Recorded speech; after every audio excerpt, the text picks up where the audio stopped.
విభక్త త్రైవర్ణ్యం అన్న శ్లోకంలో అమ్మవారి కన్నులు ఎరుపు, తెలుపు, నలుపు వర్ణముల్లో కలవని చెప్పిన శంకరులు ప్రస్తుత శ్లోకమునందు అమ్మవారి నేత్రత్రయము గంగా, యమున, సోణ నదుల త్రివేణీ సంగమం వలె ఉన్నాయని ఆ కన్నుల యొక్క పవిత్రతను తెలియజేస్తున్నారు.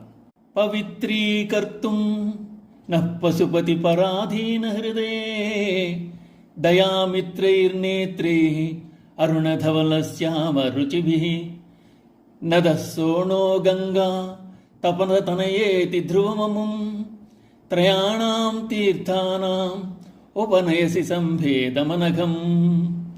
పశుపతి యందు పరాధీనైన చిత్తము కలదానా అమ్మ, మమ్మలను పవిత్రులను చేయుటకు దయగల దానివై ఎరుపు, తెలుపు, నలుపు రంగులు గల నేత్రములతో సోణ, గంగా, యమునా నదుల యొక్క పాపములను క్షమింపజేసే నదీ సంగమ స్నాన ఫలితమును మాకు కలగజేస్తున్నావు. ఇది సత్యం. పశుపతి పరాధీన హృదయే, అమ్మవారు సృష్టిలో ఎవ్వరికీ అధీనురాలు కాదు. అమ్మ స్వాధీన వల్లభ, శివుణ్ణి తన హృదయంలో దాచుకుని ఉంది అమ్మ. కానీ పశుపతి పట్ల అమ్మ పరాధీనురాలు. శివుడు ఎవ్వరికీ వశ్యుడు కాడు. ఆయనకు స్వతంత్ర శక్తి ఉంది. పరమేశ్వరుని ఎవరూ ప్రశ్నించే సాహసం చెయ్యరు. ఆ స్వతంత్రతా శక్తి నుంచి ఇచ్ఛా, జ్ఞాన, క్రియాశక్తులన్నీ వచ్చాయి. అయితే శివుని యొక్క స్వతంత్రతా శక్తి అంటే అమ్మే అని తెలుసుకోవాలి. ఆ కారణంగా పశుపతి పరాధీన హృదయ అన్నారు. సమయాచారంతో కూడుకున్న ఈ సంబోధన అమ్మవారి పాతివృత్యానికి పరాకాష్ట. పునాతి అనేనా ఇతి పుణ్యం అన్నారు. దేనివల్ల పవిత్రమవుతామో దానికి పుణ్యం అని పేరు.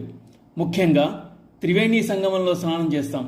కానీ అమ్మ చూపులు అనే ధార పడితే చాలు త్రివేణీ సంగమ స్నానం చేసినట్లే. ఆ కళ్ళను ధ్యానిస్తే పవిత్రత వస్తుంది, చిత్తము శుద్ధమవుతుంది. అమ్మ యొక్క కన్నులు దయను విడిచిపెట్టవు కనుక ఆ మూడు కళ్లకు స్నేహమైంది.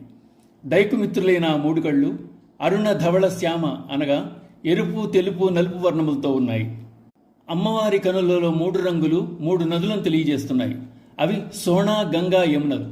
సోణభద్ర అనే నదిలో నీరు ఎర్రగా ఉంటుంది. సోణ నదిలో శిలలు గణపతి రూపాలు. అమ్మ వాత్సల్యానికి మారు రూపం గణపతి. తెలుపు వర్ణం గలది గంగా నది. తపన తనయ అనగా సూర్యుని తనయ అనగా యమున.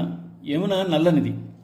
త్రివేణీ సంగమం అంటే సాధారణంగా గంగా, యమున, సరస్వతుల సంగమం అంటాం. ఇక్కడ చెప్తున్నది గంగా, సోణ, యమునల సంగమం. అమ్మ కళ్ళల్లోంచి వచ్చే దయాధార ఈ మూడు నదుల్లో స్నానం చేయడం వల్ల వచ్చే పుణ్యం కలగజేస్తుందని అంటున్నారు. ఇది సత్యం.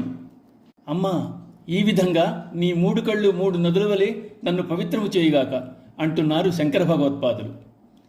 శ్రీ మాత్రే నమః.